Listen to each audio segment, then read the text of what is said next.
కామారెడ్డి జిల్లా ఎల్లారెడ్డి నియోజకవర్గం నాగిరెడ్డిపేటలో వరదలో చిక్కుకుపోయిన విద్యార్థులు. వరద నీళ్లు రావడంతో నీట మునిగిన నాగిరెడ్డిపేటలోని బాయ్స్ హాస్టల్. భారీ వర్షాలతో కామారెడ్డి జిల్లా అంతా అతలాకుతలం. జల దిగ్బంధంలో పలు గ్రామాలు. భారీ వర్షాలకు కామారెడ్డి జిల్లాలో రేపు పలు విద్యా సంస్థలకు, ఆఫీసులకు సెలవు ప్రకటించిన అధికారులు. కామారెడ్డి నుండి హైదరాబాద్ వెళ్లే నేషనల్ హైవే మూసివేత. జంగంపల్లి వద్ద భారీగా వరద నీరు రోడ్డుపై నుండి ప్రవహిస్తున్న నేపథ్యంలో రోడ్డును మూసివేసిన అధికారులు. కామారెడ్డి మీదుగా హైదరాబాద్ వెళ్లేవారు అప్రమత్తంగా ఉండాలని సూచించిన అధికారులు. జల దిగ్బంధంలో పలు గ్రామాలు.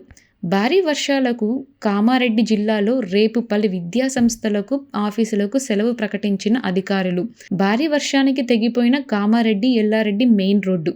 ఎల్లారెడ్డిలో 15 గంటలుగా ఏకధాటిగా కురుస్తున్న వర్షం.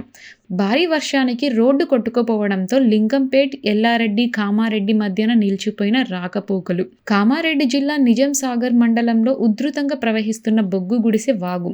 వాగులో చిక్కుకుపోయి వాటర్ ట్యాంకుపై ఎక్కి కాపాడాలని కార్మికుల ఆర్తనాదాలు. బ్రిడ్జి నిర్మాణం కోసం పనిచేస్తూ వాగు వరదలో చిక్కుకుపోయిన కార్మికులు.